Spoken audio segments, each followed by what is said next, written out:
Welcome back to Amerisogyny. I'm your host, Hannah Blue. You're listening to episode 46, LSD food. Now listeners, I know what you're thinking. Ooh, she's gonna talk about pot brownies? Pot butter? No. Today I'm going to talk to you about luxurious, savory, and delicious food. That's right. I posted a poll on Instagram asking our listeners what topic they wanted to hear next. And food won by a landslide.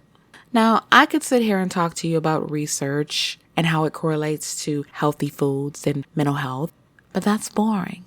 And why would I have you listen to an episode that would bore me to tears? So we're going to talk about food.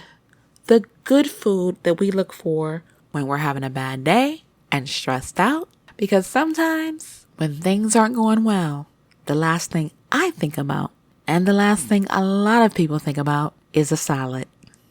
Now, if you like salads, do you? But I'm talking chocolate cake, macaroni and cheese, all those gushy, goody foods that make us feel so good.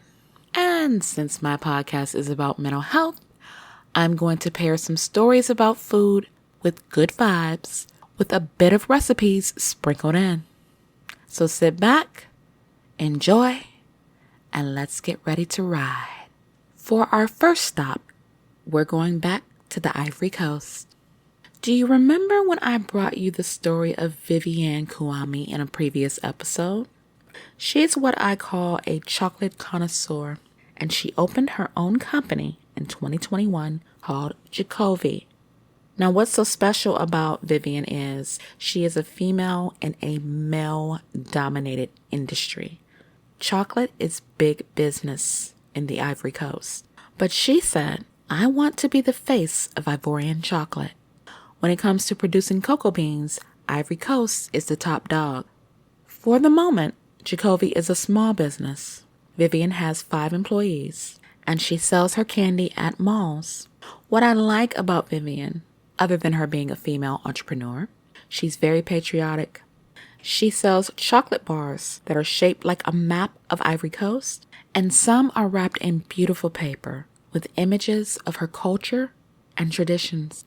For a startup business, she's doing pretty good. One customer said, I tasted the chocolate. It's pure. It's natural. This box with the national colors of Ivory Coast, it's wonderfully presented. I love it. Now that's high praise. It's not hard to make people happy with food, but having top-tier products is crucial to business. And it looks like Vivienne is doing a fantastic job. Congrats to you, Vivienne. It looks as if good fortune and prosperity is written in the stars for her business. Our next stop, Portland, Oregon, USA. Now, I watched this lady on Street Food USA, a show on Netflix, and her business is impressive. Tui Pham is blazing a trail in the vegan world. Am I a vegan? No. But I did give up meat for a month, you guys, and I gotta tell you, I feel pretty good. The one thing I can't give up is cheese. So I don't think I'll go full vegan, but her recipes are fire. The COVID-19 pandemic brought the world to a crashing halt. And for some entrepreneurs, it inspired creativity. Pham was a hairstylist, but when COVID came to town, nobody was coming to get their hair done due to lockdowns. That's when she began brainstorming on how to make vegan pork belly. She honed her craft after watching videos of Vietnamese monks making pork belly. And in April of 2020, they went on Instagram Live. Now, had the pandemic not hit, that probably wouldn't have happened, but everything happens for a reason. Pham said, it was a bit out of the blue. We didn't typically live stream together like that. I was trying to engage with Kinsley and take the opportunity to do fun things that brought her joy. In Kinsley's younger years, she had wanted to be a little chef on YouTube, so I thought it would be fun to do recipes and little cooking sessions with Kinsley with the time we had. That's when Kinsley suggested we do the live stream. Fam didn't think anything would come out of the live stream, but to her surprise and benefit, she was wrong. People started sending messages wanting to order her food. And with just $500, she launched Mama Doot. She had no plans of going viral. Her focus, making enough to buy groceries. After a multitude of orders came in, Fam was ready to take it to the next step. Within 2 weeks, she moved into her first commercial kitchen and took her food to the road with takeout orders. And then the golden opportunity of Netflix came knocking. Before she knew it, her business was featured on Street Food USA. Fam said, "I was really honored that they considered me. We have a city that has so many talented folks, innovators, and creators that I was super humbled to be this new person in the industry and to even be considered." A part of her charm is she's very humble. And what does she make besides vegan pork belly? Crispy burnt rice waffles, vegan ribs, whoopie pies filled with pandan rose frosting, and so much more. As I said, I'm not a vegan, but I would definitely try her food. Fam says, "My vision for Mama Doot is food. All I ever wanted was to share some good food and maybe some good stories along with that. I hope 2023 will empower me to be able to get back to sharing more of those moments and recipes with everyone." Fam, you are truly a trailblazer, and we wish you all the best. Now, I'm going to be bringing you recipes from all around the world because that's what we do. This one is Almaz's Ethiopian Duro Wat, which is chicken curry.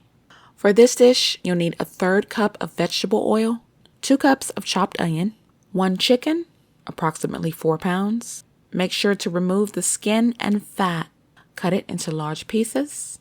You'll also need 2 tablespoons of garlic paste, 4 tablespoons of berbere, 1 tomato, 2 cups of hot water, 1 teaspoon of salt. Butter is optional, but if you're like me, you're going to add that butter. And if you like boiled eggs, you can add them too. In a skillet, heat the oil, add the onions, and saute until the onions are soft. Then you add the chicken pieces and garlic paste and cook until the chicken is lightly brown. Add the berbere and stir it so that all the pieces of the chicken are coated. Add the tomato and stir again. Then you're going to pour in some water, bring it to a boil, and add salt. Simmer over low heat until the meat is well cooked, until the juices run clear from the chicken. We don't want to be eating pink chicken, you guys. Allegedly, Ethiopians have a saying that the woman who loves her husband cooks it so slowly that each piece is tender and the gravy is thick. Now that may be true, but if you're a woman who loves yourself, you're going to make sure it's fire, okay? Our next recipe, honey citrus glazed salmon with caramelized onion mashed potatoes. Now, if you don't know how to make mashed potatoes, I'm going to tell you. You need 6 tablespoons of butter, 2 pounds of potatoes, red, gold, russet, whatever you like, a 1/2 cup of milk or heavy cream, salt, and pepper. Peel the potatoes and boil them. I boil mine for about 20 minutes. Drain them, add the butter, milk or cream, salt and pepper, and mash. Set that aside. For the salmon, you'll need 1 orange, a 1/4 cup of honey, and 4 salmon fillets. Grate the zest of the orange and squeeze the juice and add them both to a bowl. Add the honey and microwave on high heat for 30 seconds to soften it. Stir until combined. Place the salmon fillets in a fold-lined baking pan and brush with the glaze. Bake the salmon for 12 to 15 minutes and reheat the rest of the glaze on 1 minute in the microwave. Now that sounds amazing, and that recipe is from the First Real Kitchen Cookbook by Megan and Jill Carl. All right, folks. I have a feeling I'm making you hungry with this episode, yes? Let's keep it rolling. And since my aim for Amerisogyny is about mental health, bringing people together and making them feel good, I think you're going to enjoy the next stories I have. We're going back to Portland, Oregon. Jen Lewis lives in Portland, Oregon, and she had 3 well-known restaurants. COVID-19 inspired her to be an advocate for people who experience food insecurity. She said she noticed a lot of temp camps were popping up in the fall of 2020. And she says, I couldn't keep driving by them without doing something. My boyfriend had cleaned out his closet and had some warm sweaters to donate, so I started with that. But the next day, I brought some rice and beans, made a hot meal, packed it in a cooler to keep it warm, and made my first delivery to 7 homeless camps. And after that, a plan went into motion to give back to people who were in need. Lewis is a part of the Common Good Project, and it relies on volunteers, food, and non-food supplies to keep it going. People receive weekly deliveries of hot meals, sandwiches, and snacks, along with batteries, headlamps, socks, underwear, toothpaste, soap, and even dog food. Between 30 to 40 people also receive blankets, clothes, and sleeping bags. Lewis has a website, jenlewis.com. She is also an award-winning chef and has written 3 cookbooks. Lewis says, if I provide some basic food for the same people on a regular basis, I build trust and believe their lives will be easier. She is quite a lady, and one of her cookbooks is called The Chicken Soup Manifesto. Now, I've talked about people experiencing hunger in other countries, but there are people who experience food insecurity right here in the United States. And I'm glad to see people are helping them out. That's what we should do. We are blessed with gifts and talents, not for ourselves, but to help others. Our next stop, Florida. Buddy System MIA operates 10 free fridges in low-income neighborhoods across Miami-Dade County. They have over 1,100 volunteers that go out and retrieve food that grocery stores throw away. With the amount of food that we waste in this country, nobody should be hungry. When a lot of these grocery stores throw away food, it is not bad. It's still good. And it's nice to see that the Buddy System is doing something about it. The volunteers also get food from farms, restaurants, and more. The Buddy System partners with Trader Joe's, Good Samaritan Meals, Food Rescue US, Be the Change Florida, Farm Share, the Miami Foundation, and more. This program is awesome.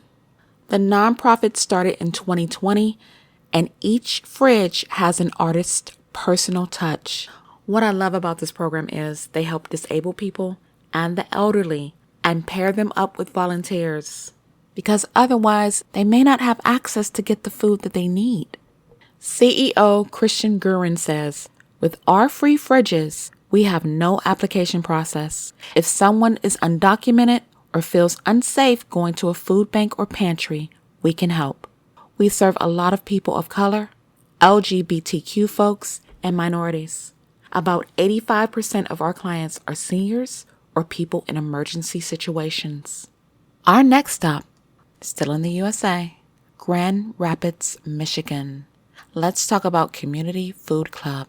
It's a food pantry, but it's designed to operate like a grocery store, and it uses a sliding scale membership fee, and their website is very user-friendly. The web address is communityfoodclubgr.org. What is the Community Food Club? The Community Food Club is a nonprofit, member-based grocery store. Low-income members pay between $11 and $15 for a 30-day membership and are able to shop using points based on their household size. Most members receive 9 to 11 days worth of foods during each membership period. Members can shop as often as they'd like and select food that fit their needs. The membership fee provides access to nutrition education opportunities. The website is in English and Spanish, and it says, at the Food Club, we are committed to always stocking fresh fruits, vegetables, meat, cheese, milk, and eggs. Another outstanding idea, bento. Bento was named Best Inventions of 2021 by Time magazine.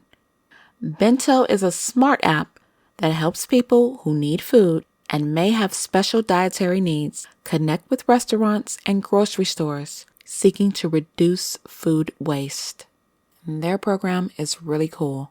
People can use their cell phones to order free meals from restaurants or grocery stores. And their mission aligns with Community Food Club. They want people to have an opportunity to have access to food without the stigma of standing in line at a food pantry. Food insecurity is a global issue. World Central Kitchen has feeding centers in Eastern Europe. They serve thousands of meals to war refugees coming from Ukraine. I'm going to share one of my favorite recipes with you guys. It is Betty's Chocolate Cake by Anna Garden, the Barefoot Contessa. You can pull her up on YouTube. I used to watch her show faithfully, and this is the best chocolate cake I have ever had. Here's the recipe. 1 3/4 cups of all-purpose flour, 2 cups of sugar, 3/4 cups of good cocoa powder, 2 teaspoons of baking soda, 1 teaspoon of baking powder, 1 teaspoon of kosher salt, 1 cup of buttermilk shaken, a half cup of vegetable oil, 2 large eggs at room temperature, 1 teaspoon of pure vanilla extract, and 1 cup of freshly brewed coffee. She also has the recipe for her buttercream frosting, but like I said, you can pull her up on YouTube and watch her make this incredible cake. You will not be disappointed. Our next stop, South Korea. South Korea stays on our radar because they have a lot of interesting things going on. And this story is bizarre. South Korea warns against social media trend of eating fried toothpicks. As soon as I saw social media, I knew it was true. On Instagram and TikTok, people are watching videos of people eating deep fried starch toothpicks with seasoning like powdered cheese. My God. The Ministry of Food and Drug Safety issued a warning saying their safety as food has not been verified. Please do not eat them. I know what you're thinking, but you heard me right. People are deep frying toothpicks in oil and using food color to turn them green. Mukbang videos are very popular in South Korea, China, and Japan. There's just something about watching people eat that makes people feel comfortable. And while there's nothing wrong with watching mukbang videos, eating toothpicks could be bad for your health. Remember I told you about people on TikTok telling people to eat raw beef? Yeah, this is along the same lines, people. Eat French fries, eat potato chips, but please do not eat deep fried starch toothpicks. That's social media for you. This episode was about good food and even better people who use food to help their communities and bring people together. I have one more gem I want to share with you. Look up Plated by D on Instagram. She has over 200,000 followers.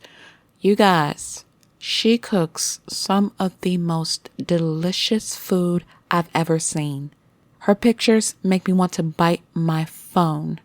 I don't know her personally, but she gives me good vibes. And she always interacts with the people who comment on her posts. I'll never tell you to follow a dangerous trend, but I will always direct you to people who cook good food. And with that, I'm out of time. Folks, I hope you enjoyed this episode, and thank you for everyone who voted. Trust me, I see you and I listen. If you enjoyed this episode, please subscribe to our YouTube channel and follow us on Podbean, Spotify, Samsung, or wherever you listen from. Guys, I want you to be easy.